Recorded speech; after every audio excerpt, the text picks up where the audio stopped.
সুপ্রিয় দর্শক মণ্ডলী, সেভেন ইনিং সিমেন্ট ফ্রন্টলাইনে স্বাগত জানাচ্ছি আপনাদের সবাইকে। মোশাররফ আহমেদ ঠাকুর শিক্ষক, রাজনৈতিক বিশ্লেষক। মোশাররফ আহমেদ ঠাকুর আমাদের আজকের অতিথি। এরপরে রয়েছেন doctor Rakib Al Hasan, youth leader. Doctor Rakib, আপনাকেও স্বাগত জানাচ্ছি। ধন্যবাদ। আজকের একটা বিষয়, একটা বক্তৃতা নানা প্রশ্নের জন্ম দিয়েছে। প্রশ্নটা এরকম যে সরকার প্রধান, এই অন্তর্বর্তী সরকার প্রধান আজকেই একটা বক্তৃতা করেছেন। বক্তৃতায় তিনি বলেছেন বাংলাদেশে তরুণদের নেতৃত্বে একটি দল হয়েছে, তারা নির্বাচন করবে এবং তারা কেউ কেউ মন্ত্রীও হবে। আপনি কীভাবে দেখছেন? ধন্যবাদ মতি ভাই আপনাকে, আপনার দর্শক শ্রোতা, অপরবিজ্ঞ আলোচক। দেখুন, ডক্টর ইউনূস সম্বন্ধে আমাদের শ্রদ্ধা, অগাধ শ্রদ্ধা নিঃসন্দেহে। আমি আপনার অনেক শোতে আমি শুনেছি যে আপনি তার সাথে ট্যুর করেছেন দেশ বিদেশে, এবং উনি খুব একজন অমায়িক মানুষ হিসাবে আপনি পেয়েছেন ট্যুর আপনার ভ্রমণের সময়। কিন্তু আমি 2007 সাল থেকে বিশ্ববরেণ্য এই মানুষটার যত রাজনৈতিক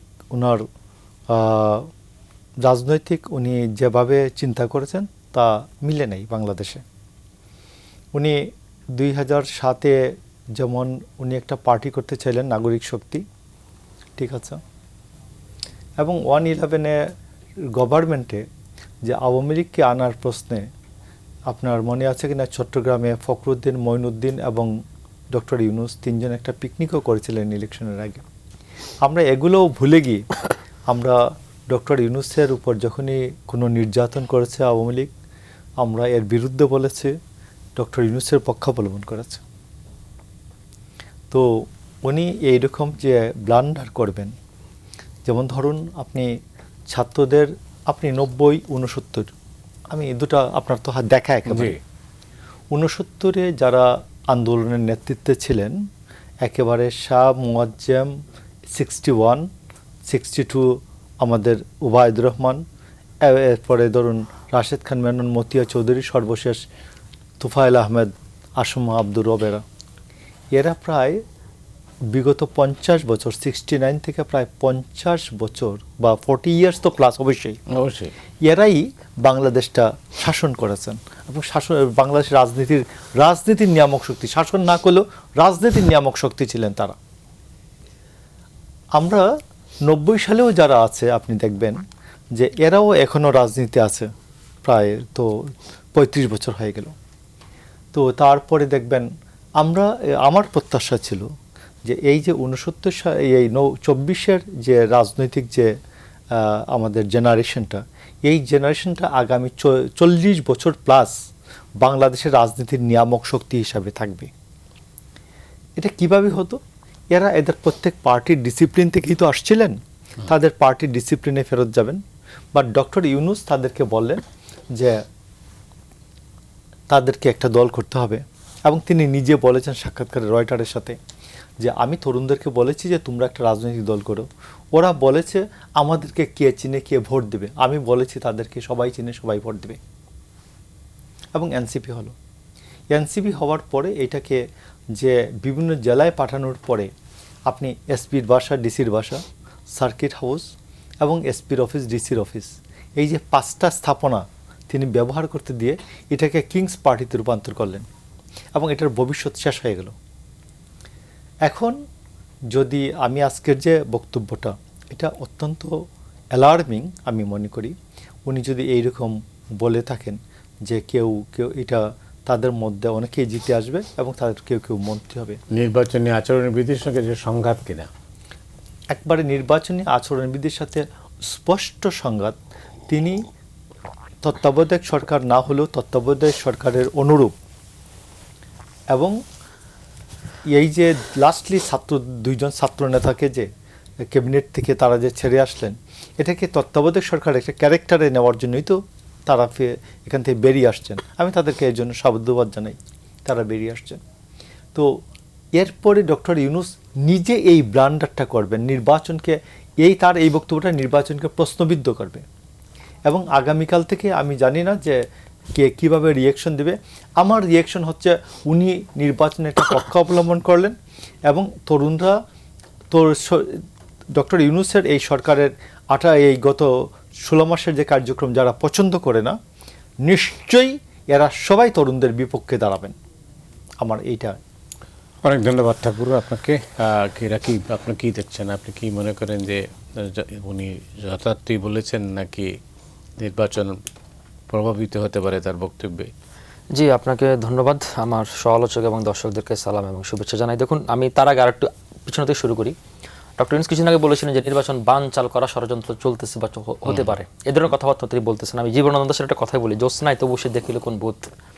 এখন দেখুন, যারা নির্বাচনের আয়োজনের দায়িত্বে রয়েছেন তারা যদি বলে যে নির্বাচন বানচাল করা ষড়যন্ত্র চলতেছে, কিংবা তারা যদি ভয় ভীতিটা ছড়িয়ে দেন, ধরুন তাদের কাছে সকল ধরনের তথ্যই রয়েছে, এখন তারা সেটাকে কীভাবে প্রোটেক্ট করবে, কি প্রিজারভেটিভ মেজার নিবে, সেটা যদি না করে তারা যদি এই ভয় ভীতিটা ভীত সন্ত্রস্ত করে ছড়িয়ে দেন, সেটাও আমি মনে করি যে খুব তাদের জন্য যাচিত না অযাচিত। তার চেয়ে বড় কথা হচ্ছে কি, আজকে তিনি যে কথাটা বলছেন, তিনি একটা খুব সিগনিফিকেন্ট কথা বলেছেন, এখান থেকে মন্ত্রী হতে পারেন। তো মন্ত্রী হওয়ার অর্থ হচ্ছে কি আপনি সরকারি দলে যাচ্ছেন, তার মানে এনসিপিতে জামাত জোটের সাথে রয়েছে। তার মানে কি উনি ইনডাইরেক্টলি কি এটা কি বোঝাচ্ছেন যে জামাত বা এনসিপি বৃহত্তর, আমি এটাকে গ্রেটার জামাত বলি আর কি, শুধু জামাত তো না। এখন ধরুন একটা সময় শুধু জামাত ছিল যে দাঁড়িপাল্লার জামাত, এখন জামাতের অনেকগুলো প্রক্সি গ্রুপ রয়েছে। মানে প্রক্সি গ্রুপের একটা কিন্তু ভগ্নাংশ বা লগ্নাংশ হচ্ছে এই এনসিপি। তো সে জায়গা থেকে ধরুন তার এই গ্রেটার জামাতকে তিনি ক্ষমতা যাওয়ার কোনো ইঙ্গিত করলেন কিনা, সেটা কিন্তু একটা বড় প্রশ্ন যা দাঁড়ায়। এবং সেটা আরও যারা পলিটিক্যাল পার্টিগুলো রয়েছে তারা আরও ভালো বলতে পারবে, বা তারা এটা কারো ভাষা প্রোটেকশন জায়গা থেকে তারা বলতে পারবে। কিন্তু আমি মনে করি যে এটা আসলে নিরপেক্ষতা আসলে নষ্ট করেছে। এবং তার চেয়ে বড় কথা হচ্ছে কি, আপনার আজকে অলরেডি 13 জানুয়ারি, আপনি হিসাব করে আর 1 মাসও কিন্তু সময় নেই, এবং 20 তারিখের পরে প্রার্থীরা প্রচারণা নেমে যাবে। এখনও পর্যন্ত কিন্তু আপনার অস্ত্র উদ্ধারের কোনো কার্যক্রম কতটুকু কী হয়েছে আমরা জানি না, কিংবা এই সরকারের নির্বাচনকালীন প্রস্তুতি বারবার আমরা মুখে শুনতেছি যে ইতিহাসে সর্বকালে সেরা নির্বাচন হবে। এখন সব কিছু কিন্তু কাগজে কলমে, কিন্তু প্র্যাকটিক্যালি এখনো পর্যন্ত ইলেকশন যে হতে যাচ্ছে এই ভাইব, এই ফিলিংসটা কিন্তু জনগণের মধ্যে পৌঁছাচ্ছে না। হয়তো পলিটিক্যাল পার্টিগুলো বিভিন্ন শোডাউন করতেছে, বিভিন্ন পলিসি দিচ্ছে, মিটিং মিছিল করতেছে, কিন্তু মানে পুরোপুরি ইলেকশনে যেটা আবহাওয়া হওয়ার কথা সেটা কিন্তু এখনো পর্যন্ত অনুপস্থিত।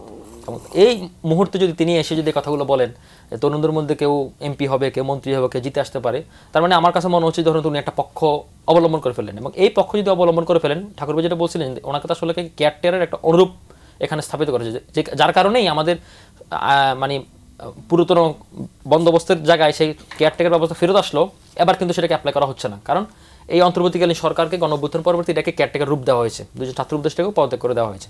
তো সেই জায়গা থেকে আসলে এটা আসলে নিরপেক্ষতা একটা বড় প্রশ্ন তোলে, এবং এটা একটা ইঙ্গিত দেয় যে আপনি যদি আরও কিছু ফ্যাক্টর যদি এখানে যোগ করেন, তো সেই জায়গা থেকে ধরুন ইলেকশন হয়ে যাচ্ছে, এটা আমরা বিশ্বাস করি। ইলেকশনের কোনো বিকল্প নাই, আমরা আপনার টকশোতেই গত 1.5 বছর বারবার বলে আসতেছিলাম যে ইলেকশনের কোনো বিকল্প নাই, কিন্তু ইলেকশন হওয়ার জন্য যতগুলো ফ্যাক্টর এখানে মানে পয়েন্টগুলো আপনার সরল লেখাকে যোগ করা দরকার, সেই শেষ পর্যন্ত সেগুলো কি যোগ হয়েছে কিনা সেটা একটা বড় প্রশ্ন, 1 নাম্বার। আর সেকেন্ড প্রশ্ন হচ্ছে ধরুন ইলেকশন যদি কোনো কারণে না পিছিয়ে যায় বা ইলেকশন যদি না হয়, তার মানে কি আর একটা নতুন করে অন্তর্বর্তীকালীন সরকার বা তত্ত্বাবধায়ক সরকার বা এই টাইপের কোনো সরকার আসতেছে কিনা, সেটাও কিন্তু ওনার প্রশ্ন যদি আপনি যুক্তি খণ্ডন করেন তাহলে কিন্তু এই প্রশ্ন দাবি ওঠাটা খুব যুক্তিসঙ্গত।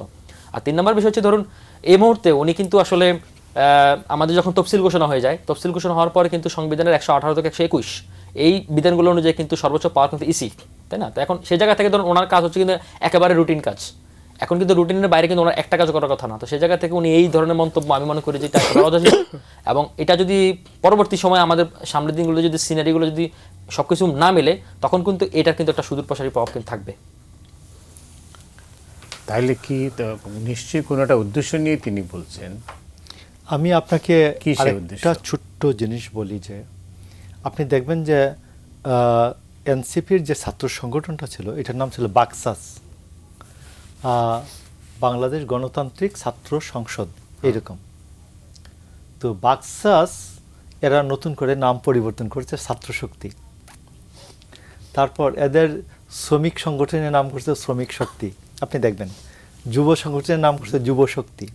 মানে ডক্টর ইউনূসের যে নাগরিক শক্তির আদলে যে নামগুলো ছিল এরা এখন নাম পরিবর্তন করে ডক্টর ইউনূসের যে ব্রেন চাইল্ড যেটা ছিল এটাকে তারা প্রতিফলিত করছে। তো এখন এটা আমরা ওনার সম্মানের দিকে তাকিয়ে উনি অপমান অপদস্থ হবেন, এই জন্য উনি বিব্রত ফিল করবেন। আমরা এই জন্য অনেক সময় ওনাকে খুব রেখে ঢেকে বলি আর কি। আমরা বরঞ্চ আলী রিয়াজকে একটু চাপিয়ে রাখি, আলী রিয়াজের উপর দিয়ে চালিয়ে দেই। বেসিক্যালি তো এই সব কিছু তো উনি নিজে, কিন্তু আলী রিয়াজকে দিয়ে চালিয়ে দেয় আর কি, যে পানিটা একটু নিচু জায়গা দিয়ে যাক। দেখুন, ইলেকশনটা না হলে কি কি কি হতে পারে, আমাদের অনেকে ইলেকশন হবে না এই আশঙ্কাটা কেন? না, অনেকে বলেন যে ইলেকশনটা কেন হওয়া দরকার। আমরা আপাতত তিনটা এই সরকার, এখন সরকার বিদ্যমান। একটা সরকারের নাম হচ্ছে ডক্টর ইউনূসের দৃশ্যমান সরকার, আর দেবপ্রিয় ভট্টাচার্যের মত অনুযায়ী আরেকটা হচ্ছে অদৃশ্য সরকার, মানে ডক্টর ইউনূসের ইউনূসের সরকারের ভিতরে আরেকটা সরকার, দুটো।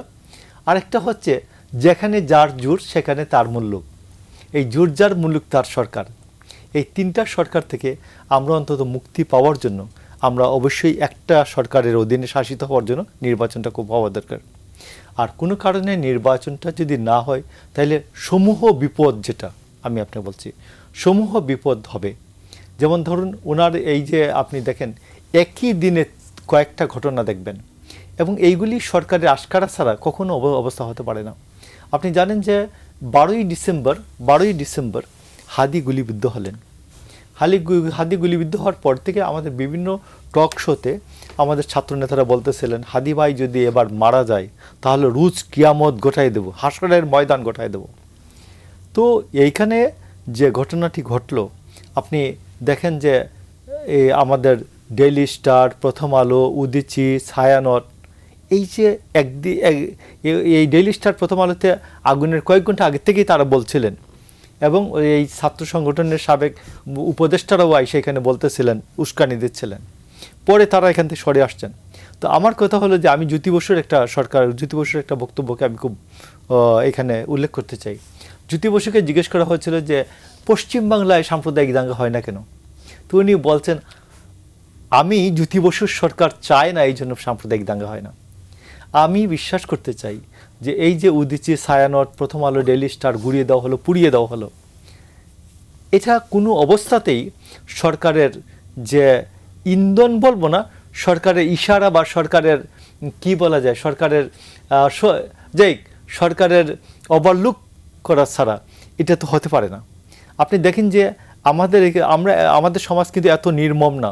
দীপুচন্দ্র দাসকে থেতলে মেরে ফেলা হলো, এবং তাকে গাছে ঝুলিয়ে একেবারে কাবাব বানানো হলো। কেউ এটা দিয়ে ছবি উঠালো, উঠালো, কেউ আটকালো না। র্যাব 12 জনকে ধরলো। আমরা বললাম যে এই 12 জনের পরিচয় প্রকাশ করেন। তো পরিচয় প্রকাশ না করে তারা বরঞ্চ আর যেটা করলেন, এই প্রথম আমরা দেখলাম ছবিকে ব্লার করে দেওয়া হলো, ঝাপসা করে দিয়ে দেওয়া হলো, যাতে কেউ চিনতে না পারে। বললেন এটা প্রাইভেসি অ্যাক্ট, এটা কভার করে না এদের ছবি দেওয়া, অপরাধীদের ছবি দেওয়া। আমরা বললাম যে প্রথম আলো, ডেইলি স্টারে যে যারা আগুন দিয়েছে এদের ছবি তো সামাজিক যোগাযোগ মাধ্যমে তো আছে, এদের যে কয়জন অ্যারেস্ট হয়েছে এদেরকে নাম পরিচয় প্রকাশ করেন, তারা নাম পরিচয় প্রকাশ করলেন না।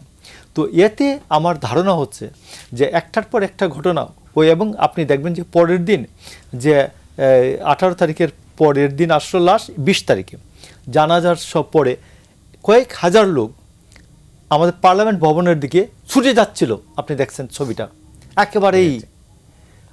তো আমার কথাটা হচ্ছে যে এখানে একটা প্ল্যান তো ছিলই, এবং সেটা সরকারের সাথে সরকারের সহযোগিতা ছিল। এবং সেইখানে আপনি দেখবেন যে বেগম খালেদা জিয়ার যে এত বড় জানাজার সমাবেশ হলো, 10টা লোককে কোনো দিকে পুলিশ, র্যাব বা পুলিশ, আর্মির, বিডিআর বাধা দিয়েছে, 10টা লোক অন্যদিকে গেছে নাই। তাইলে এই যে ঘটনাটা আমরা যে শুনি যে একটা বিপ্লবী সরকার হওয়ার ধারণা ছিল, এবং কাউকে একজন প্রেসিডেন্ট, উনি প্রেসিডেন্ট অথবা আরেকজনকে প্রেসিডেন্ট করে উনি একবারে প্রধানমন্ত্রী হয়ে একটা ফরম্যাটে বিপ্লবী সরকার করবেন, এটা তো এইরকম আমি জানি না। আজকে যেটা বলেছেন উনি, যে আজকে যেটা বললেন যে তরুণদের কেউ কেউ নির্বাচিত হয়ে আসতে পারে, মন্ত্রীও হতে পারে, এখানে নতুন কোনো গেম আছে কিনা। দেখা গেল যে এইরকম কোনো একটা এমন দুর্ঘটনা ঘটলো যে কেউ নির্বাচনের নাম মুখে উচ্চারণই করতে পারবে না, এই সরকার এমন ঘটনা ঘটাতে পারে। তাই? হ্যাঁ, এটা কি করে সম্ভব জানি না। তো যেটা বলছে যে একটা পরিকল্পনা আছে, সেই পরিকল্পনাটা কি? পরিকল্পনা আসলে আমরা তো কারো অন্তর্নিহিত তথ্য বলতে পারবো না, কিন্তু আমাদের আসলে কিছু সার্কামস্টেন্সিয়াল এভিডেন্স যদি আপনি যোগ করেন তাহলে কিছু মানে ভীতিকর অবস্থা বা ভীত সন্ত্রস্ত হওয়ার মতো অবস্থা কিন্তু আছে। এরকম? কারণ আপনি দেখুন যিনি নির্বাচন সংস্কার কমিশনের প্রধান ছিলেন জনাব বদিউল্লাহ মজুমদার, ডক্টর বদিউল্লাহ মজুমদার, তিনি কিন্তু গতকাল একটা কথা বলেছিলেন ইন্টারভিউতে যে এই নির্বাচনের ট্রেন্ড কিন্তু যে কোনো মতো লাইনচ্যুত হতে পারে। এই নির্বাচনের ট্রেন্ড কিন্তু যে কোনো মতো লাইনচ্যুত হতে পারে। তো এখন এই জায়গা থেকে ধরুন আপনার সরকার কিন্তু মানে কিছু জায়গায় কিন্তু মানে সরকার বলতে অন্তর্বর্তীকালীন সরকারকে বোঝাচ্ছি, তারা কিন্তু আপনি দেখেন তাদের কিন্তু অনেক কাজ কিন্তু অলরেডি শেষ মুহূর্তে এসে তারা আমার কাছে মনে হচ্ছে তারাও কিছুটা নার্ভাস ফিল করতেছেন। আপনি যদি দেখেন আমি একে বলি, জনাব আইন উপদেষ্টা আসিফ নজরুল তিনি বারবার একটা কথা আগে বলতেন, ওনার টকশো আমি 15 বছর ধরে ফলো করি, উনি একটা কথা বলতেন যে জামিন পাওয়া কারো আসলে অধিকার না, আমার কারো প্রিভিলেজ না, এটা কিন্তু তার অধিকার। আর এই মুহূর্তে আসে কিন্তু আপনি দেখেন উনি কিন্তু ওই দিন বললেন যে আমরা কিন্তু একদম ম্যাজিস্ট্রেটকে বলে দিচ্ছি, জজকে বলে দিচ্ছি ম্যাজিস্ট্রেট কোর্টে কোনো জামিন হবে না, জাজ কোর্টে জামিন হবে না, হাইকোর্টে সুপ্রিম কোর্টে সেটা 90% জামিন হচ্ছে এবং এগুলো করতেছে আওয়ামী লীগের বিচারপতি তারা। তার মানে আপনি একজন আইন উপদেষ্টা, মানে আপনি আইনমন্ত্রী রাষ্ট্রের সর্বোচ্চ পর্যায়ে ব্যক্তি হয়ে আপনি কি বলেন যে আপনি জাজকে বলে দিচ্ছেন, ম্যাজিস্ট্রেটকে বলেছেন জামিন হবে না, তার মানে আপনার আইন তো সেটা ফলো করতেছে না, মানে আপনার তো আইন বিভাগ সেভাবে হওয়া যায়। তার মানে এটা আপনি একটা রুলস ব্রেকডাউন করলেন, 1 নম্বর ইস্যু। 2 নম্বর ইস্যু ধরুন আপনি দেখুন এখানে আপনি আরও একটু খেয়াল করুন, জনাব নিরাপত্তা উপদেষ্টা ডক্টর খলিলুর রহমান তিনি কিন্তু শুরু থেকে বেশ বিতর্কিত এবং ওনাকে নিয়ে আসলে অনেক ধরনের কন্ট্রোভার্সি রয়েছে। আপনি দেখুন উনি কিছুদিন আগে দুবাইতে গিয়ে মিটিং করলেন এবং ঘটনাচক্র আমরা জানতে পেরেছি ওনার সাথে মিটিং হয়েছে আমি জানি না, কিন্তু ওখানে কিন্তু সেম টাইমে ভারতের যে সেনাবাহিনীর প্রধান তিনি কিন্তু সেখানে উপস্থিত ছিলেন, দুবাইতে ছিলেন। তারপরে তিনি গেলেন আপনার আমেরিকাতে, সেখানে তিনি সার্জি গুর, পল কাপুর সবার সাথে দেখা করলেন। আবার গতকালে তিনি ফেরার কথা, আমি জানি না তিনি ফিরছেন কিনা, গতকাল কিন্তু আবার ব্রেন্ট ক্রিস্টেনসেন এসেছে নতুন অ্যাম্বাসেডর, এবং সেখানে গিয়ে তিনি আবার একটা কথা বলেছেন। তিনি একবার আপনার দেখুন নিরাপত্তা ফার্স্টে উনি এসেছিলেন কি রোহিঙ্গা রিপ্রেজেন্টেটিভ হয়ে, তারপর হলেন নিরাপত্তা উপদেষ্টা, সাথে প্রতিরক্ষা মন্ত্রণালয়ের দায়িত্ব নিলেন, তারপর আবার মাঝখানে স্বরাষ্ট্র উপদেষ্টা হইতে এসেছিলেন, পারেন নাই। তারপর এখন উনি আবার বলতেছেন যে গাজাতে নাকি বাংলাদেশ সৈন্য পাঠাবে। তার মানে আপনি দেখুন ডক্টর ইউনূস কিন্তু এক জায়গায় বলছে যে মার্চ মাসে তিনি জাপান সফর করবেন, তো আগামী ফেব্রুয়ারি 12 তারিখের পর সরকার থাকতেছে না। তার মানে ওনাদের এই কথাগুলো ওনারা কি হিসেবে বলেন, কি বুঝে বলেন। আবার দেখুন ওনারা অন্তর্বর্তীকালীন সরকারে তারাই কিন্তু ঐক্যমত কমিশনগুলো গঠন করলেন। এখন এখানে জুলাই সনদ সাইন হওয়ার পরে আপনার গণভোট হবে 4টি প্রশ্নতে হ্যাঁ এবং না। যেহেতু এখানে 2টা পক্ষ রয়েছে, তো সরকার কি করে একটি পক্ষ নেয় হ্যাঁ এবং নার পক্ষে প্রচারণা চালানোর জন্য? এটা তো জনগণ করবে, পলিটিক্যাল পার্টিগুলো করবে, যার যার জায়গায় অবস্থান করবে। সরকারের ইস্যু, এটা তারা ধরে নিচ্ছেন যে এটা সরকারের ইস্যু, মানে জনমত। আপনি একটা পক্ষ নিয়ে ফেলছেন আগে। আপনি যদি রেফারি থাকেন, সরকার রেফারি না এখানে, এখন রেফারি যদি বলে দেয় সাপোজ ব্রাজিল আর্জেন্টিনা খেলা হচ্ছে, রেফারি যদি বলে যে ব্রাজিলের পক্ষে থাকো তোমরা, লাইন্সম্যানদেরকে বলো, সবাই বলতে বলো লাইন্সম্যানের পক্ষ থেকে ব্রাজিলের পক্ষ থেকে বা আর্জেন্টিনার পক্ষ থাকো, তাহলে তো এই খেলাটা ফেয়ার হচ্ছে না। তো সুতরাং আপনি ডেমোক্রেসি এস্টাবলিশ করতে যাচ্ছেন, গণ অভ্যুত্থান পরবর্তী সময় আপনার নতুন বাংলাদেশ, নতুন বন্দোবস্তের কথা বলতেছেন, সুতরাং আপনার কার্যকর মতো সেটা প্রতিফলিত হচ্ছে না। এটা তো গেলে সরকার আচরণবিধি দিক থেকে। তারপরে আপনি দেখেন এই যে আজকে অন্তর্বর্তীকালীন সরকার যেগুলো বলতেছে, আমরা ধরে নিচ্ছি ইলেকশন হয়ে যাবে, ইলেকশন হওয়া উচিত, ইলেকশন হবে, কিন্তু তারপরে এই জিনিসগুলো আমাদের আমলও নিতে হবে। এবং আরেকটা জিনিস বড় কথা হচ্ছে কি, ধরুন এই যে অবৈধ অস্ত্র উদ্ধারের ক্ষেত্রে আমরা কিন্তু এখন পর্যন্ত কোনো দৃশ্যমান কার্যকলাপ কিছু দেখিনি। ডেভিল্যান্ড 1 গেল, 2 গেল, কিন্তু আলটিমেটলি আপনি আওয়ামী লীগের আরও, আমি যদি ভিতর থেকে যেতে চাই, ধরুন 626 জন ক্যান্টনমেন্টে ছিল। তারপরে এই যে আওয়ামী লীগের লোকগুলো ভারত থেকে তারা কেউ ইউএসএ গেল, কেউ আমেরিকা গেল, কেউ লন্ডন গেল। ইভেন আমি একটা দায়িত্ব নিয়ে বলি, লোটাস কামাল সাবেক অর্থমন্ত্রী, তিনি এখন একটা দ্বীপে রয়েছেন, নিঃসঙ্গ দ্বীপে রয়েছেন অস্ট্রেলিয়ার ফিজিতে। তো উনি পাসপোর্ট পেলেন কোথা থেকে? কারণ তো যান নিয়ে পালাইতে হয়েছে। তার মানে আপনার এই সরকার তাদেরকে হেল্প করলো, তাই তো ধরে নিতে হবে সরকার তাদেরকে হেল্প করলো। তো সুতরাং আপনি তাদেরকে তখন ধরতে পারলেন না। এখন নিরীহ মানুষদেরকে আপনি যা তা বিশেষ ক্ষমতা আইন দিয়ে, সন্ত্রাস বিরোধী আইন দিয়ে আপনি ধরতেছেন। সেই বিশেষ ক্ষমতা আইন তো 1974 সালে কালো আইন, যেটা দিয়ে শেখ মুজিব বাকশাল করেছিলেন, তা আপনি কেন আইন বাতিল করলেন না? তো সুতরাং এই সরকারকে তো আপনি যদি প্রশ্ন তুলতে চান, এবং আমি যেটা মনে করি যে ধরুন তাদের আসলে ভবিষ্যৎ নিয়ে খুব শঙ্কিত পড়ে গেছেন এবং তারা খুব নার্ভাস, কারণ 1-1.5 বছর তারা পুরো টাইমটা হানিমুন পিরিয়ড পার করেছে এবং লাস্ট মোমেন্টে আসলে তারা খুবই নার্ভাস। আরও বেশি নার্ভাস কেন, অনেকে আবার ধরুন ভবিষ্যৎ যারা ক্ষমতা আসবে তাদের সাথে একটু লিয়াজু মেনটেন করার চেষ্টা করতেছেন, সেটা হয়তো ব্যাটে বলে মিলতেছে না। তবে আমি আরেকটা কথা, আমি এটা অনেক জায়গায় বলেছি, আবার বলি, অন্তর্বর্তীকালীন সরকারের এখনও আরও 1 মাস বাকি, ওনার অনতিবিলম্বে একটা অর্ডিন্যান্স জারি করা উচিত। এই সরকারের যারা সুবিধাপ্রাপ্ত লোকজন, তারা যেন আগামী যে কোনো সরকারে যাতে তারা কোনো ধরনের এই ধরনের পদে তারা না যেতে পারে, কারণ যদি যায় তাহলে এটা নিয়ে প্রশ্ন উঠবে, কারণ তারা সেই সরকারকে তারা প্রিভিলেজ করেছে বা আপনার এম্পাওয়ার করেছে বা তাদেরকে কোনো ধরনের সুবিধা দিয়েছে, যার কারণে এই সরকার এসে তাদেরকে আবার দায়িত্বপ্রাপ্ত করেছে। সুতরাং এটা নিরপেক্ষতা বোঝার জন্য, নির্বাচনের নিরপেক্ষতা বজায় রাখার জন্য, কারণ যেহেতু এটা তত্ত্বাবধায়ক সরকার না, অন্তর্বর্তীকালীন সরকার, আপনার আইন পাশ হওয়ার পর আপনি রাখতেছেন না, সেই জায়গা থেকে এই ইলেকশন নিয়ে কিন্তু আসলে এই ইলেকশনের উপর বাংলাদেশে অনেক কিছু নির্ভর করতেছে। বাংলাদেশের আগামী ভবিষ্যৎ, গণতন্ত্র অনেক কিছু নির্ভর করতেছে, এবং আমরা যদি এখানে হোঁচট খাই তাহলে কিন্তু আমাদের ভবিষ্যৎটা কিন্তু অন্ধকার দিয়ে চলে যাবে। ব্যাপারটা হচ্ছে যে বিএনপি কি তাহলে ভুল পথে হাঁটছে? বিএনপি ভুল পথে শুদ্ধ পথে হাঁটার বিষয়টা না। না, এখন তাইলে তারা তো যেগুলো চলছে, আমি আপনাকে প্রশ্ন করেছি, আপনি দেখুন যে বিএনপি এখন এই জায়গাতে পড়ছে এরকম যে বিএনপি এই সরকারকে সাপোর্ট দিয়ে যাচ্ছে এখনো। একটা প্রবাদ আছে যে বললে মাই মার খায় আর না বললে বাবায় হারাম খায়। এইটার প্রেক্ষাপটটা এরকম যে একজন ক্ষুব্ধ কৃষক প্রতিদিন প্রতিদিন মাংস ভাত খাইতে চাইতো, তো একদিন কিছুই নাই করে তো কিষানি বিলাই জবাই করে ভাত দিয়ে দিচ্ছে। তো ছেলে আড়াল থেকে বলতেছে এখন যদি বলি তাইলে মা তো মায়ের খাবে আর না বললে বাবা হারাম খাবে। এখন বিএনপি এই সরকারকে সাপোর্ট দিয়ে টিকিয়ে রাখছে এবং সাপোর্ট উড্ড করলে সরকার থাকতে পারবে না, এটা সত্যি কথা। একটা দেশ একটা গভীর অনিশ্চয়তার দিকে যাবে। আরেকটা তো এই ক্ষেত্রে বিএনপি রিয়েলি সংকটে আছে। আমি আপনাকে বলি কি সংকট? সংকটটা এইটা যে এই সরকার যে ধরুন এই সরকার যে কতগুলো অন্যায় অবিচার করছে বিভিন্নভাবে। যেমন ধরুন জুলাই সনদে এনসিপি এখনো স্বাক্ষরই করে নাই। এনসিপি তারা 30টা আসনে নির্বাচন করবে আর 270টা আসনে তারা এই জুলাই সনদ অ্যাম্বাসেডর হা ভোটের পক্ষে ক্যাম্পেইন করার জন্য 270 জনকে দিচ্ছে। ইতিমধ্যে আপনি দেখবেন যে বগুড়ায় জাতীয় পার্টির যে দীর্ঘদিনের অফিস ছিল, প্রায় 40 বছরের অফিস ছিল, সেই 40 বছরের অফিসকে তারা দখলে নিয়ে ব্যানার টানাই দিয়েছে, এটা জুলাই যোদ্ধা মঞ্চ, এরকম একটা টানাই দিয়েছে। পুলিশ এখন সেখানে কোনো কিছু করছে না, পুলিশকে তারা কমপ্লেন করেছেন, তারা করছে না। তো এই যে একটা পজিশন গেল। তো এখন এনসিপি যে নিজে স্বাক্ষর করে নাই জুলাই সনদে, সে জুলাই সনদের পক্ষে 270 জন অ্যাম্বাসেডর দিচ্ছে যারা হা ভোট ক্যাম্পেইন করবে।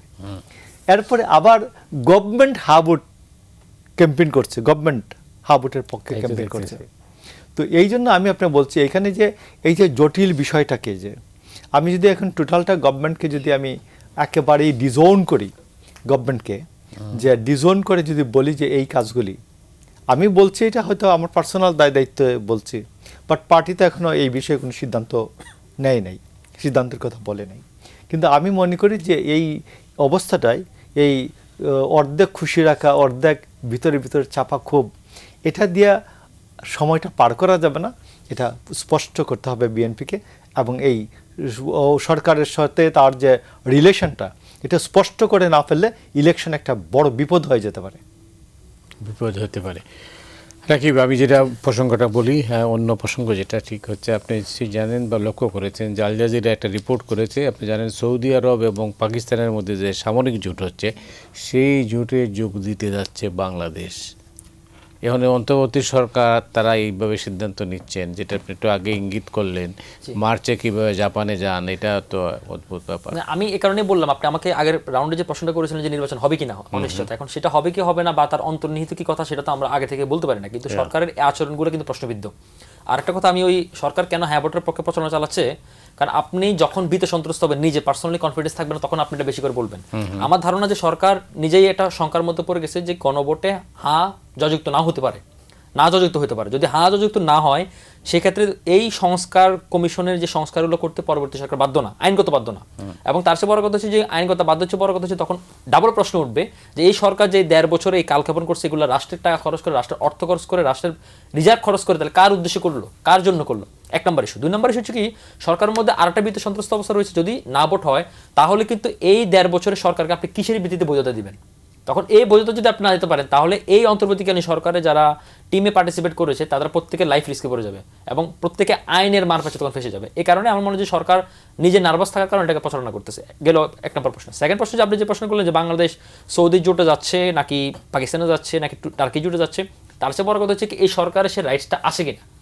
ধরুন আপনার এর আগেও কিন্তু সরকার 8টা নতুন বিতর্ক তৈরি করেছিল যে মানবিক করিডোর দেওয়ার নামে, তাই না? যেখানে সরকার কোনো পলিটিক্যাল স্টেক হোল্ডারের সাথে তারা কোনো আলোচনাই করেনি, বাংলাদেশের সেনাবাহিনী, সশস্ত্র বাহিনী কারোর সাথে আলোচনা করেনি, না করে তারা হুট করে সিদ্ধান্ত দিল। তারপরে 3 জন 3 রকম কথাবার্তা বললো, পরে বাধার মুখে তারা সরে আসলো। এখনো পর্যন্ত আপনি কোন জোটে যাবেন, ধরুন এখন পোলারাইজেশনের যে যুগে, সেই যুগে তো বাংলাদেশে যে তথাকথিত যে ফরেন পলিসি যে সকলের সাথে বন্ধুত্ব, কারোর সাথে শত্রুতা নয়, সেটা কিন্তু এখন আপনি পারবেন না। সুতরাং আপনার পোলারাইজেশনের যুগে কোনো শত্রু মিত্র আপনাকে বেছে নিতে হবে। তো সেই বেছে নিতে হলে তো নিশ্চয়ই এটার জন্য সরকার লাগবে, জনগণ লাগবে। এখন আপনি কারো ম্যান্ডেট ছাড়া যে এগুলোতে যাচ্ছেন, তার মানে আপনি, আমার কাছে যেটা মনে হচ্ছে, ধরুন সরকার বিশাল একটা ফাঁদের মধ্যে রয়েছে এবং আপনাকে আমি ধরেন মানে এগুলো হয়তো আগামী দিনের সিনারিগুলো তো আরও ভালো করে বোঝা যাবে, কিন্তু আপনি এই জিনিসগুলো উড়িয়ে দিতে পারেন না। ধরুন জয়শঙ্কর বেগম খালেদা জিয়ার জানাজার সময় তিনি দেশে এসেছেন, তিনি বিএনপির সাথে 40 মিনিট তিনি সাক্ষাৎ করেছেন, কিন্তু তিনি প্রধান উপদেষ্টার সাথে সাক্ষাৎই করেন নাই। তারপরে আপনি দেখেন এই যে চীনের সাথে, পাকিস্তানের সাথে, টার্কির সাথে এই সরকারের যে ওতপ্রোত সম্পর্কটা বেড়ে যাচ্ছে, এখানে এই পোলারাইজেশনের যুগে আপনি সেগুলোকে ব্যালেন্স করবেন কীভাবে? তারপর আপনি দেখেন আপনি এই 20টা হচ্ছে 10GC আপনি হচ্ছে যুদ্ধ বিমান কিনতেছেন চায়না থেকে। তো সে জায়গা থেকে আপনি এখন এই পোলারাইজেশনের যুগে বাংলাদেশ যে ইন্দো প্যাসিফিক এবং স্ট্র্যাটেজি কিন্তু পরোক্ষ একটা পার্টনার আমেরিকা। তো সে জায়গা থেকে কিন্তু ধরেন আপনি আমেরিকার সাথে যদি আপনি পার্টনারশিপ করেন, তাহলে হচ্ছে কি আপনি চাইনিজ বেল্টের আপনি কারোর সাথে মিলিটারি কোনো চুক্তি করতে পারেন কিনা, বা কোন অ্যাঙ্গেলে করতে পারেন, কতটুকু ছাড় দিবেন, এই সিদ্ধান্ত কিন্তু আপনার পুরো একান না। তখন আপনি যদি এই সিদ্ধান্ত দায়ভার উপরে নিয়ে ফেলেন, তার কিন্তু আপনি বাংলাদেশকে রিস্কের মধ্যে ফেলে দিচ্ছেন। এবং আমার ধারণা যে তাদের মধ্যে কেউ এই সুপ্ত বাসনা এখনো পোষণ করেন যে ইলেকশনটা হয়তো কোনো কারণে বানচাল হতে পারে, ইলেকশনটা কোনো কারণে পিছিয়ে যেতে পারে, কিংবা তাদের মধ্যে যে ধরেন ওই যেটা বললেন ঠাকুরে বললেন যে কারোর মধ্যে বিপ্লবী সরকারের মানে সেই অতি উচ্চাবিলাস কিংবা অন্য কিছু যদি থেকে থাকে, তাহলে কিন্তু সেটা কিন্তু আমাদের জন্য বিশাল একটা হুমকির বিষয়। এবং ধরুন এটা যদি আমাদের পলিটিক্যাল পার্টিগুলো যদি অ্যাড্রেস না করতে পারে, তাহলে জনগণ তো সাফার হবে, পলিটিক্যাল পার্টিগুলো অ্যাড্রেস হবে। এবং এটার জন্য আমি মনে করি ধরুন বিএনপিকে আরও একটু বোল্ড স্ট্যান্ড নেওয়া উচিত। আর এই মুহূর্তে যদি এখন তফসিল ঘোষণা হয়েছে, ইলেকশনের সবকিছু এখন ফিক্সড আপ, এখন তারা আপনি বলতে পারেন না যে সরকারকে আমরা চাই না। কিন্তু এই সরকারের এই বোল্ড সিদ্ধান্ত বলতে কি বুঝেন? না আগে বোল্ড সিদ্ধান্ত আমি যেটা বোঝাচ্ছি, ধরেন একটা সময় হয়তো ধরেন সরকারকে আপনি চাপে ফেলতে পারতেন বা কিছু উপদেষ্টা চেঞ্জ করার জন্য বা তার পলিসি চেঞ্জ করার জন্য। এখন তো সেই সুযোগটা কম, সে কারণে আমি বললাম বোল্ড সিদ্ধান্ত নেওয়াটার সুযোগটা কম, কারণ আপনার তফসিল ঘোষণা হয়েছে 1 মাসের পর আপনার ইলেকশন 1 মাস ঠিক নাইও আপনাদের। এখন তো দেখার বিষয় যে নির্বাচন কমিশন কিভাবে বিষয়টা দেখে, কারণ নির্বাচন কমিশনের সামনেই তো এটা একটা অগ্নি পরীক্ষা বলতে পারেন। অগ্নি পরীক্ষা, বিশাল অগ্নি পরীক্ষা। এবং তারা কিন্তু ধরুন আপনার কোনো ট্রায়ালের মধ্যে আসে নাই, তারা কোনো ধরনের এসিড টেস্টও দেয় নাই, তারা কোনো প্রি টেস্ট এক্সামও দেয় না, টেস্ট এক্সামও দেয় না। এখন তারা সরাসরি ফাইনাল পরীক্ষা চলে আসে, তারা কোনো প্র্যাকটিস ম্যাচ খেলা না, সরাসরি আপনি বিশ্বকাপে চলে আসলেন। এবং আমরা কিন্তু অসংখ্যবার বলেছি যে এই সরকার কিছু পাইলটিং করতে পারতো, তারপরে এই সরকারের অনেক কিছু সুযোগ ছিল, কিন্তু তারা কিছুই করেনি। তারা শুধু বিশ্ববিদ্যালয় কিংবা সাংবাদিক সমিতি, অমুক সমিতি, ব্যবসায়িক সমিতি, বিজেএমই সমিতি, এগুলো নিয়ে তারা ব্যস্ত ছিল। তারা এর চেয়ে বরং আর একটা ভালো কাজ করতে পারতো, 2টা সিটি কর্পোরেশন, 4-5টা উপজেলা, 4-5টা পৌরসভা যদি করতে পারতো, তাহলে আমরা মোটামুটি একটা ফিটনেসটা দেখতে পারতাম। এখন আপনি দেখুন এবার কিন্তু আমাদের 12,76,00,000 ভোটার, ডাবল ভোটিং, গণভোটও রয়েছে। এখন এই ভোট আপনি কয়দিনে গণি শেষ করবেন এটা কিন্তু আমরা জানি না। আপনি কিন্তু আমরা এটা ডাকসুর সময় দেখেছি, জাহাঙ্গীরনগরে দেখেছি, জাকসু সর্বশেষ জগন্নাথও দেখেছি। সুতরাং আপনি যাদেরকে করবেন, এবং তার চেয়ে বড় কথা হচ্ছে কি আপনার এই 18 বছর পরে যে ইলেকশনটা হচ্ছে, আপনি তো নিশ্চয়ই ফেসিবাদের কারো এখানে রাখবেন না। এবার আপনার কিন্তু নিয়মও করেছে ফার্স্টে, পরবর্তী এটা শিথিল করেছে, তারা ব্যাংকার থেকে কাগজের থেকে নিচ্ছে না, পরবর্তী এটা রাখবে। তো এখন আপনার 43,000 বুথ, তারপর হচ্ছে কি আপনার 18 লক্ষর মতো আপনার টোটাল ম্যান ফোর্স লাগবে, তারপর আবার এখানে বিদেশি প্রবাসী ভোটও যোগ হচ্ছে। তো সুতরাং এই জায়গাগুলো কিন্তু আপনি ডিলে দেওয়ার কোনো সুযোগ নেই। তারপর হচ্ছে কি আইন শৃঙ্খলা পরিস্থিতি যে আপনি এখনো পর্যন্ত যদি টার্গেট কিলিং হয়, আপনি দেখুন আমি মনে করি যে 20 তারিখের পর কিন্তু সত্যিকার একটা অগ্নিপরীক্ষা দিতে হবে, কারণ 20 তারিখের পর থেকে 2 সপ্তাহ সময় পাবে মাত্র। এবার কিন্তু আপনার অনেক রেস্ট্রিকশনও রয়েছে, এবার কিন্তু আপনার পোস্টার ছাপাতে পারবেন না, 6টা না 8টা জানি বিলবোর্ড আপনার টাঙাতে পারবেন, তারপর আপনার অনেক রেস্ট্রিকশন রয়েছে। তো সেই জায়গা থেকে কিন্তু প্রার্থীরা কিন্তু 3-4 আসনে ছুটে বেড়াবে। এখন সবাই ঢাকা থাকলেও বা শহরে থাকলেও তারা কিন্তু তখন গ্রাম অঞ্চলে চলে যাবে। তখন সেই জায়গা থেকে আপনার 2568 জন মনোনয়নপত্র লাস্ট পর্যন্ত জমা দিয়েছিল। তা আপনি যদি বাছাইকৃত 2000 যদি টিকে, তো এই 2000 মানুষকে আপনি নিরাপত্তা দিবেন কিভাবে? আপনি একমাত্র তারেক রহমানকে নিরাপত্তা দিতে আপনি হিমশিম খেয়ে যাচ্ছেন। সর্বশেষ কিন্তু ইসি কথা বলেছে, এটা কিন্তু বিএনপি বলে নাই।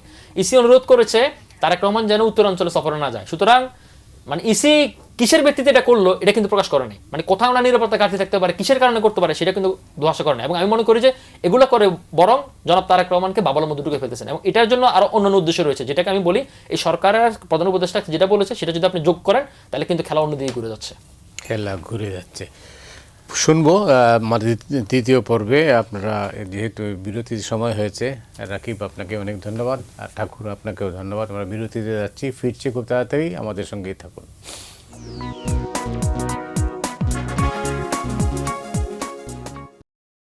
সুপ্রিয় দর্শক মণ্ডলী, আমরা ফিরে এলাম আমার ফ্রন্ট লাইনে। আমাদের সঙ্গে রয়েছেন মোশাররফ আহমেদ ঠাকুর, ডাক্তার রাকিব আল হাসান, দুজনকেই স্বাগত জানাচ্ছি। আবার একটু আগে যেটা আমরা শুনছিলাম, রাকিব যেটা বলছিলেন, তাইলে কি বাংলাদেশের সামনে নতুন কোনো চ্যালেঞ্জ আসতে যাচ্ছে? বাংলাদেশ সামনে অনেকগুলো চ্যালেঞ্জ তো ইতিমধ্যেই হাজির হচ্ছে। আপনি তো নিশ্চয়ই স্বীকার করবেন যে দক্ষিণ এশিয়ার পলিটিক্স এবং বাণিজ্যের ভারসাম্যের কেন্দ্রটা হয়েছে এখন বাংলাদেশ, এবং বিভিন্ন কারণে বঙ্গোপসাগর এখানে অনেক বেশি ইম্পর্টেন্ট হয়ে উঠছে। তো সেই ক্ষেত্রে আপনি দেখুন যে আমাদের ডক্টর ইউনূস বললেন চট্টগ্রাম বন্দর আমাদের হার্ট, আমাদের হৃৎপিণ্ডের আমাদের অর্থনীতির হার্ট হৃৎপিণ্ড। সেই হৃৎপিণ্ড ইজারা দিয়ে দেওয়ার জন্য উনি যেটা বললেন যে বুঝিয়ে শুনিয়ে দিতে হবে, বুঝিয়ে শুনিয়ে না পারলে মেরে কেটে হলেও দিয়ে দিতে হবে, কোট আনকোট। এবং বন্দরটা দিলেন কিভাবে? 3রা নভেম্বর তারা স্টার্ট করলেন চুক্তির প্রসেস, এবং 17 নভেম্বর যেদিন শেখ হাসিনার ফাঁসির রায় ঘোষিত হয়, সবাই যেদিন এটা নিয়ে ব্যস্ত সেই দিন তিনি এটা স্বাক্ষর করে ফেললেন। তো এই যে বিষয়টা, এর আগে করিডোরের প্রশ্নে কারোর সাথে কোনো আলাপ করেন নাই, মানে উনি সমস্ত বিষয়েই যখন বাংলাটা হচ্ছে চিপায় পড়েন তখন রাজনৈতিক দলগুলিকে ডেকে জিজ্ঞেস করেন, বাট উনার মতলবের যে বিষয়গুলি আছে উনি কিন্তু একটাও কাউকে জিজ্ঞেস করে না, দেখবেন এই জিনিসটা। তো সেই ক্ষেত্রে আমি আপনাকে বলি যে এই যে জুলাই সনদটা, আমি আবার একটু এই জায়গাটা আনছি যে জুলাই সনদে যদি কোনো কারণে না ভোট জয়ী হয় তাহলে 1400 মানুষের মৃত্যু কি এটা কি মিথ্যা হয়ে গেল? এরা মরে নাই, এরা শহীদ হয় নাই, গেল ওয়ান কোয়েশ্চেন। এবং এই যে তারা, আমাদের বরঞ্চ প্রশ্ন ছিল এই জুলাই সনদকে বরঞ্চ উনি এই ইয়েতে না দিয়ে, এই যে না ভোটে না দিয়ে, বরঞ্চ সবাই যেহেতু জুলাই সনদ, এনসিপি ছাড়া সবাই যেহেতু জুলাই সনদে একমত আছে, তারা বলতে পারতেন যে জুলাই সনদ আমাদের অতীতের গৌরবময় অতীতকে স্মরণ করিয়ে দিবে বারবার, এবং ভবিষ্যতে পথ নির্দেশিকা হিসেবে কাজ করবে যে কেউ যদি ফ্যাসিস্ট হয় তাহলে দিস ইজ দ্য জুলাই সনদ। এটা জাতীয় ঐক্যমতের ভিত্তিতে গৃহীত আছে, এবং এখানে গণভোটের প্রশ্ন কিছু নেই। এবং যারা প্রত্যেকেই তারা তো দিয়েছেন, অঙ্গীকার দিয়েছেন যে এটা তারা গেলে বাস্তবায়ন করবেন। তো সে এইটার উপর বিশ্বাস রাখা উচিত ছিল। এবং এই গণভোটটা আজকে দাঁড়ালো কি, ঘোড়ার আগে গাড়ি জুড়ে দেওয়া হলো। ঘোড়া কতক্ষণে এটা ঠেলে নিয়ে যেতে পারবে আমি জানি না। তো সেই ক্ষেত্রে আপনাকে আরেকটা বিষয় আপনার নজরে আনতে চাই। আপনি দেখুন যে হাদির মৃত্যুর পরে যে, আমি কয়েকটা ঘটনা বলছি, আমি পরে একত্রে আসি। হাদির মৃত্যুর পরে দেখেন যে স্বরাষ্ট্র মন্ত্রণালয় সব বিষয়ক বিশেষ সহকারী খুদা বক্সকে উনি, বাট আমরা যতটুকু জানতাম যে এখানে খলিলকে পুট করা হতে, খলিলকে দেওয়ার কথা ছিল, তারপর এটা পারেন নাই। তারপর খুদা বক্সের বিরুদ্ধে খলিলকে কি পজিশনে দিবে? উনি তো উপদেষ্টা আছে, উনি তো এক্সট্রা দায়িত্ব হিসেবে স্বরাষ্ট্র, উনি তো কতটি দায়িত্বে আছে দেখেন। উনি রোহিঙ্গা প্রতিনিধি, উনি বিষয়ক উপদেষ্টা, নিরাপত্তা উপদেষ্টা, প্রতিরক্ষা উপদেষ্টা, তো এখন এই যে খলিলকে পারলে সব মন্ত্রণালয়ের দায়িত্ব দিয়ে দেন। তো এই জন্য আমি খুদা বক্সের সম্বন্ধে যে বিষয়টা আছে যে পুলিশ আজকে না দাঁড়ানোর পেছনে যে লোকটা কাজ করছেন তিনি হচ্ছেন খুদা বক্স। কীভাবে? আমরা স্বরাষ্ট্র উপদেষ্টা জাহাঙ্গীরকে তো প্রায়ই আমরা তাকে দোষী করতাম, বকাবকি করতাম। পরে দেখা গেল যে খুদা বক্সের ইশারা ছাড়া একটা সাব ইন্সপেক্টর বদলি হয় না, এবং অথচ যে এখানে জাহাঙ্গীরকেই সবাই দোষাদোষী করত। তো এখন আমার মনে হয় যে একটু হয়েছে, পরিস্থিতির উন্নতি হয়েছে। তো আমি সর্বশেষ আমার বক্তব্যটা হচ্ছে যে নির্বাচনটা করতে হয়, আমার মনে হয় যে পুলিশকে এখনো যে 31 দিন সময় আছে, আর 31 দিন সময়ের মধ্যে প্রথম অন্তত আগামী 7 দিন বা 10 দিনের মধ্যে পুলিশের কাছে মেসিভ একটা ড্রাইভ দেওয়া উচিত গভর্নমেন্টের, যে যারা যারা খুন খারাপির সাথে জড়িত ছিল এদেরকে চিহ্নিত করা। 17 মাসে পারে নাই, 17 দিনে পারবে? যদি না পারে, আমি আপনাকে বলছি পারে নাই, তো এটা আবার যদি তো কোনো শব্দ নাই, এটা না পারার কোনো কারণ নাই, জাস্ট আন্তরিকতা। আপনি আমাকে বলতেছি যে আমার 64টা জেলা পুলিশ লাইনকে আপনি 4টা পুলিশ লাইন কভার করতে পারবে না? না, এটা কি আপনি জানেন যে সব থেকে খালি রাজনীতি খুঁজেন? পৃথিবীর এমন কোনো দেশ আছে যেখানে কেউ রাজনীতি করে, সবাই তো রাজনীতি করে, তারপরে তো অফিস করে, তো তাতে কি অসুবিধা হয়? কিন্তু আপনি খালি দেখতেছেন এই স্বৈরাচারের দূষর ছিল কিনা, এই অমুকের সাথে দোষ ছিল না, ও বিএনপি কিনা, ও জামাত কিনা, তাইলে আপনি লোক খুঁজে পাবেন কই? না, এটা দেখার দরকার নাই। আমি দেখা বলছি হচ্ছে তো। যে পুলিশ যে কারণে পারলো না, তো এই কারণে পুলিশ যে ডিমোরালাইজ হয়ে আছে, পুলিশ যে এই কথাটাই তো খারাপ হ্যাঁ, ছিল, mentally- এটা তো করার দরকার ছিল না। আপনি এখন পর্যন্ত পুলিশের আপনি দেখবেন পুলিশের কে কে দোষী এটা সাব্যস্ত হয়নি। সবার ঘাড়ের উপর একটা তলোয়ার ঝুলে আছে, যে কোনো সময় তাকে বলবে যে তুমি স্বৈরাচারের দোষর ছিলা, তুমি খুন খারাপির সাথে জড়িত ছিলা। এই অবস্থাটা নিয়ে পুলিশ কাজ করবে কিভাবে? এটার থেকে তো একটা পরিস্থিতি এদেরকে মুক্ত করা উচিত, যে অন্তত নিঃশঙ্ক করা উচিত যে বাবা এই কয়জন ছাড়া বাকি সবাই ফ্রি। এটা তো গভর্নমেন্ট করছে না। কেন করছে না আমি জানি কেন না। করছে না জানি না। তবে ঠাকুর, আপনার যে সংশয়, এই সংশয়ের মানে যথেষ্ট কি আছে, যুক্তিও আছে। যাই হোক, সেটা আমি পরে বলছি। রাখি, এখন যেটা তাহলে কি গন্তব্য কি অজানা তাইলে? পথের গন্তব্য আসলেও জানা। দেখুন, আসলে এই সরকারের, আপনি ওনাকে যে প্রশ্নটা করেছেন আমি উত্তর দিই, চ্যালেঞ্জ আসলে চ্যালেঞ্জ আসলে অনেকগুলো চ্যালেঞ্জ। মানে এই সরকার একটা চ্যালেঞ্জ, ইলেকশন হয়ে যাওয়ার পরে নতুন সরকারের জন্য আরো নতুন নতুন চ্যালেঞ্জ। কিন্তু এই সরকার যে জিনিসটা শুরু থেকে ব্যর্থ হয়েছে, এই ব্যর্থতার জন্য সরকারকে এবং আমাদের জাতিকে আসলে খেসারত দিতে হবে। এক নম্বর হিসেবে ধরুন, আমাদের আসলে ধরুন পৃথিবীতে যখন এই ধরনের ম্যাসিভ গণ অভ্যুত্থানগুলো হয়, আপনি যদি চিলির কথা বলেন, তারপরে তিউনিসের কথা বলেন, তারপরে সাউথ আফ্রিকার কথা বলেন, প্রত্যেকটি জায়গায় কিন্তু একটা ট্রুথ অ্যান্ড রিকনসিলিয়েশনের মধ্যে দিয়ে আপনার যেতে হয়, ভাঙ্গা এবং ঘরার মধ্যে দিয়ে যেতে হয়। এখন আমরা শুধু বাংসি, আমরা কিন্তু নতুন কিছু করতে পারিনি। আপনি দেখুন, আওয়ামী লীগের পতনের জন্য একমাত্র আওয়ামী লীগে দায়ী, শেখ হাসিনা এবং আওয়ামী লীগ অন্য কেউ দায়ী না। কিন্তু আওয়ামী লীগ যদি কোনো কারণে ফেরত আসার জন্য সরকার এক নম্বর দায়ী, রাজনৈতিক দলগুলো দায়ী। আপনি দেখুন, ধরুন বাংলাদেশের মতো একটা রাষ্ট্রে আপনি যদি একদম মানে ট্রু প্রো পিপল কাজ করতে চান, আপনাকে খুব বেশি পর্যন্ত আপনাকে উঠাবে না, আপনাকে একটা জায়গায় থামিয়ে দেওয়া হবে। কারণ আপনি যদি পারপাস সার্ভ না করতে পারেন, পারপাস সার্ভ করতে গেলেই তো আপনার এই ধরনের সংখ্যাগুলো আসবে। আপনি কি বিএনপি পারপাস সার্ভ করবেন, আপনি জামাতের পারপাস সার্ভ করবেন, আপনি কি এনসিপি পারপাস সার্ভ করবেন? এখন এই জায়গাগুলোতে যদি সরকার এই যে ঐক্যমত কমিশন সংস্থাগুলো করছে, আমি আপনাকে ড্যাম শিওর বলে দিতে পারি তার 5%ও অ্যাপ্লাই হবে না।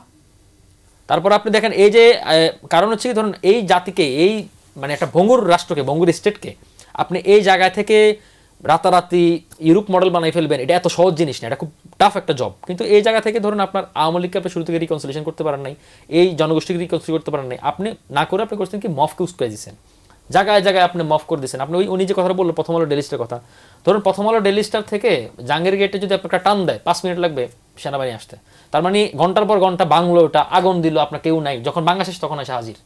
তার মানে এগুলা যে কারা করতেছে, তারপরে এই যে দেখেন 100-র বেশি মাজার ভাঙছে, মোর দেন 100। আপনি ধরেন 5টা-10টা মামলা incident heat of the moment হইতে পারে অনেক কিছু, তো 5টা-10টা বড় তো আপনি থামাইতে পারতেন, পারেন না কেন?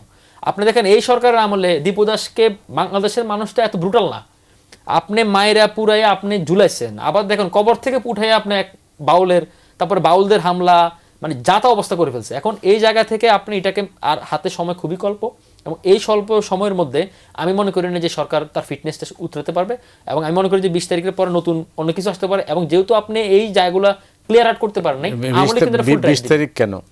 20 তারিখের পরে তো প্রার্থীরা নামতেছে মাঠে, আচ্ছা, মনোনয়নপত্রের সর্বশেষ ডেট 22 তারিখে সম্ভবত মাঠে নামতেছে। তো তারপরে ধরেন তারা তো ছড়িয়ে ছিটিয়ে পড়বে, তখন আপনার এই এমনিতেই ধরেন কোথাও একটা ইনসিডেন্ট ঘটলে আপনি ফুল ফোর্স অ্যাপ্লাই করে আপনার এটাকে সমাধান করতে পারতেছেন না। তো আমি তো আপনাকে বললাম, মোর দেন 2000 ক্যান্ডিডেট সারা বাংলাদেশ ছড়িয়ে ছিটিয়ে থাকবে 364টা জেলা, 64টা জেলা 300টা আসনের মধ্যে। এখন এই জায়গা থেকে ধরেন আপনার কোনো জেলা আছে মানে তার সাফিসিয়েন্ট কিন্তু ম্যান পাওয়ার নাই, এখন সেই জায়গায় একটা ঘটনা ঘটলে আপনি এগুলো কীভাবে ট্যাকেল দিবেন? তারপরে এই প্রার্থীরা তো জনগণের দূরে যেতেই হবে তার ভোট পাওয়ার জন্য, তার জিতে আসার জন্য। তো সেই জায়গা থেকে আপনি কীভাবে এটাকে করবেন? যেভাবে আর ধরেন আল্লাহ না করুক যদি ধরেন 5-7টা যদি এরকম টার্গেট কিলিং হয়ে যায়, তার মানে কি ইলেকশন হওয়ার মতো কোনো পরিস্থিতি থাকবে? তো সুতরাং এটার জন্য সরকার কি প্রোটেক্টিভ মেজার নিছে সেটা সরকারও প্রকাশ করেনি। সরকার পলিটিক্যাল পার্টিগুলোর সাথে ডিসকাশন করেছেন কিনা, বা পলিটিক্যাল পার্টিগুলো তার সেই সন্তুষ্টি লেভেল পর্যন্ত পৌঁছাতে পারছে কিনা সেটা আমি জানি না। কারণ এখানে একটু বলি আমি, কারণ একটা পার্টি মনে করতেছে যদি ইলেকশন যদি হয়ে যায় তাহলে তার ক্ষমতা শেষ, তার যে বায়বী ক্ষমতাটা, সুতরাং সে আকার ইঙ্গিতে যত যাই বল না সে ইলেকশন চায় না। আরেকটা পার্টি মনে করতেছে যে কোনোভাবে যদি আমি ইলেকশনটা পার করে ফেলতে আমি ক্ষমতায়, সুতরাং আমি কোনো পর্যন্ত ইলেকশনটা পার করে দিই। কিন্তু ইলেকশনের এই যে একটা হ্যাসেল তাকে পার করতে হবে, ইলেকশনের পর তার নতুন চ্যালেঞ্জ করতেছে, এটার জন্য সে প্রস্তুত না। আমি ভাঙিয়ে বলি, ধরুন বিএনপি সে সরকার গঠন করলে কীভাবে দেশ চালাবে এটার জন্য তার সব কিছু প্রিপারেশন কমপ্লিট, সে কিন্তু জনগণের সিটে পৌঁছাচ্ছে, কিন্তু ইলেকশন কিন্তু তার প্রিপারেশন আমার চোখে পড়তেছে না। কারণ আমি একটা ছোটো একটা এক্সাম্পল দিই, ধরুন আমার বাড়িতে গত 1.5 বছরে মানে জামাতে যে মহিলা কর্মী, কুমিল্লার 9 লাকসা মনোরঞ্জন আসন, তো সেই জায়গা থেকে আপনি ধরুন এখানে কিন্তু জামাতের খুব বেশি ভোট নাই, কিন্তু আপনি দেখেন গত 1.5 বছরে আমার বাসাতেই 5-6 বার জামাতের মহিলারা গিয়েছে। বাংলাদেশের মোর দেন 52% তো নারী ভোট, তা আপনি নারী ভোটকে উপেক্ষা করে আপনি ক্ষমতা আসবেন কীভাবে? তো সেই জায়গা থেকে এখন পর্যন্ত বিএনপির কেউ পর্যন্ত আমার বাসায় এখনো যায় নাই ভোট চাওয়ার জন্য। তো এখন মানুষের মনস্তত্ত্ব তো আপনি ধরেন একটা সত্যকে বারবার সত্য বলতে মিথ্যা বলতে পারেন, মিথ্যার মতো শোনায়, মিথ্যাকে বারবার সত্য বলতে সত্যের মতো শোনায়। তো সেই জায়গা থেকে আপনি যদি মানুষের মনস্তত্ত্বের দিক না করতে পারেন, তাহলে আপনি কীভাবে ইলেকশন কভার করবেন? তারপরে ধরুন আপনার এই জায়গা থেকে সেটা করতেছে না। আবার অপর পার্টি যারা তলে ইলেকশন চায় না, তো তারা মনে করছে যে ইলেকশন যদি না হয়, আমি তো ইলেকশন না হয় আমি মেকানিজম করে রাখি। এখন দেখুন সরকার আসলে সে কীভাবে দেশ চালাবে এই প্রিপারেশন তার। আমি ছোট একটা উদাহরণ দিই। ধরুন IMF এর কর্মকর্তারা বাংলাদেশে এসেছে পলিটিক্যাল পার্টির সাথে দেখা করার জন্য। সেখানে বিএনপি বা অন্যান্য জোটরা তাদের বিশাল বড় বড় স্কলারদের পাঠিয়েছে, জামাত পাঠিয়েছে একজন ইউনানি চিকিৎসককে, পাঠিয়েছে ভূগোলের প্রফেসরকে। তো সুতরাং তার আগামী থেকে অর্থমন্ত্রী হবে, তার কে পররাষ্ট্রমন্ত্রী হবে, তার স্পেশালি জায়গাগুলো কোথায়, সে জায়গায় তার কোনো প্রিপারেশন নেই। সরকার আসলে সে কি পলিসি দিবে? এখন ধরুন আমাদের একটু আমি বিশেষ করি, আমাদের পলিটিক্সটা হওয়া উচিত পলিসি নির্ভর, জনগণ প্রো পিপল ওরিয়েন্টেড। তো সে জায়গায় আপনি জনগণকে কি বেটারমেন্ট দিবেন সেটার কোনো প্রস্তুতি কিন্তু তাদের মধ্যে নাই। যদিও বিএনপি বলতেছে যে আমি ফ্যামিলি কার্ড দিব, কৃষক কার্ড দিব, হেলথ কার্ড দিব, ভালো মন্দ ডিফারেন্ট ইস্যু, কিন্তু সেটা একটা জিনিস জনগণের সামনে নিয়ে আসতেছে, অপর পার্টিকে কেউ কিছু আনতেছে না। সুতরাং জনগণ তাকে কেন ভোট দিবে? সে মনে করতেছে যে তাকে সব জান্নাতের টিকিট দিবে, সে ব্যস্ত চলে যাবে, সে ভোটে নিয়ে যাবে। সে এটাও বলতেছে যে বিড়ি খাও, বিড়ি খেলে কিন্তু তুমি জান্নাতে চলে যাবে যদি দাঁড়িপাল্লা ভোটটা দাও। সুতরাং এই জায়গা থেকে আমাদের মানে পুরোপুরি একটা হ্যাসেলমেন্টের অবস্থার মধ্যে রয়েছি। সরকারের প্রিপারেশন নাই, political particular up to the level preparation আছে কিনা সেটা একটা সুন্দর জায়গা, এবং সেই জিনিসগুলো আমি 22 তারিখের পর আরো ভালো মন্তব্য করতে পারবো। অনেক ধন্যবাদ। আমাদের শেষ করতে হবে। হ্যাঁ, এই খুব নেই, আমি আধা মিনিট আছে। আমি আপনাকে শেষ একটা কথা বলি, আমি জাস্ট এটা একটু রেখে গেলাম আর কি। বাংলাদেশে ওয়াহাবি মতবাদ এক্সপোর্ট হচ্ছে, যে সৌদিয়ানরা যেভাবে সমস্ত মাজার কবর এর উপর যে স্থাপনা ছিল এগুলো ভেঙে দিল, ঠিক এইটার একটা মতবাদটা বাংলাদেশে এক্সপোর্ট হলো 5ই আগস্টের পরে। এবং এটা খুবই আমাদের এই অঞ্চলে যে ইসলামটা প্রসারিত হয়, এখানে সুফি মতবাদ বা পীর মাশায়েক এরা খানজাহান আলী, হাজরত শাহজালাল, শাহপরাণ, তার মানে আপনি বলতে চাচ্ছেন সব মতবাদের জন্য একটা বাংলাদেশ হচ্ছে এটা উর্বর একটা উর্বর জায়গা। যে অনেক ধন্যবাদ আপনাকে, প্র্যাকটিক্যাল প্লেস। ধন্যবাদ রাকিব আল হাসান আপনাকে। আজকের মধ্যে শেষ করতে হবে। দর্শক মণ্ডলী আজ এ পর্যন্তই। আপনারা সবাই ভালো থাকুন।